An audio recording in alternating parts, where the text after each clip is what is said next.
an architect. Yes. Eyal Weizmann is his name. And my name was mentioned. And I thought, Why? wow, what a nice coincidence. I'm Yes. going to play myself later on in the day. Yes.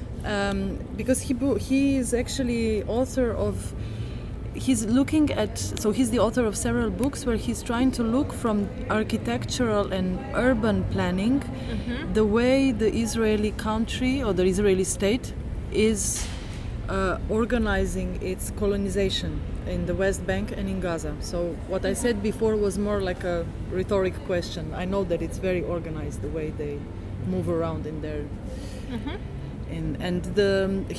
one of his books is called Lesser Than Evil, from Arendt to Gaza or something like that, you know. And it's really, it's actually they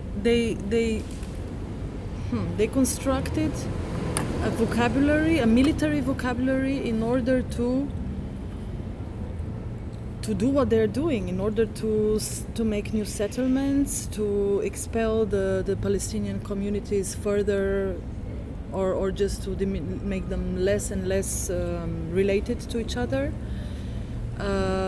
Whereas at the same time, he made a lot of field research, and at the same time he also saw that this is not a one-way process, because the Palestinians, of course, are always in resistance, and so he was doing maps, tracing the movements of all those communities, and it's a constantly negotiating map. It's the same map, and if he would press play, the fields that are Palestinians and the Israelis are doing this all the time, you know.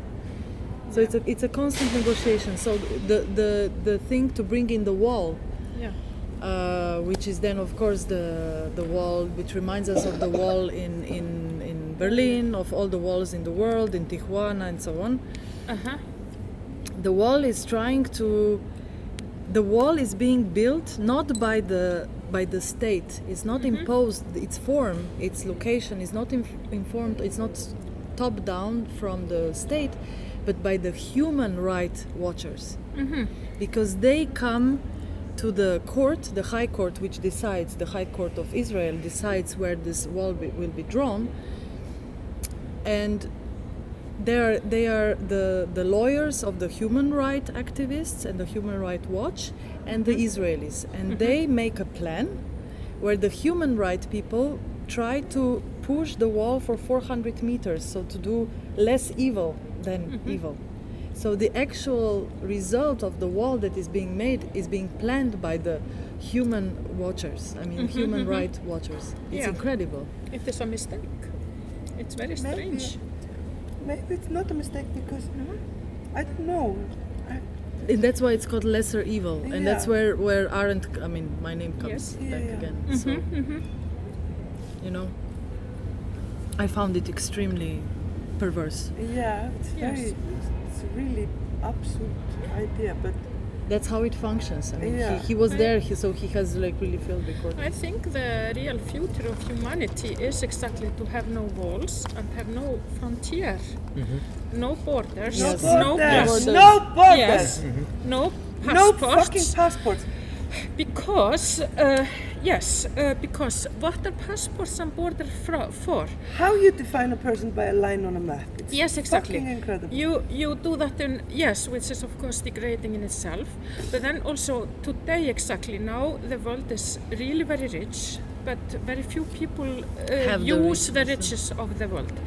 And passports of, for example, the United States, Canada, the European Union, etc., they're mostly used to exclude the rest of the world from the riches that are produced in the rich countries. Yeah, after having exploited them. Yeah, some people are trying. They risk their life to come to the well-being here, while the people in Europe are unhappy because they don't have enough for well-being, but it is still incredibly much better than in most parts of the Africa, world. let's say. And I think that all this idea of frontiers and passports and nations, it is so out of date. Down with it. Exactly. Speaking as myself, I must say though, who are you again? I'm Jesus. Yeah. That the idea of a border is like the human body. it should never be oppressive, but in a way to be a person is a little bit oppressive, but you have to explore yourself within boundary too. Of so I think course. there should be some form of division of land or some kind of boundary that we feel that is a physical phenomena. I think we understand each other better by understanding our difference rather than trying to become one thing.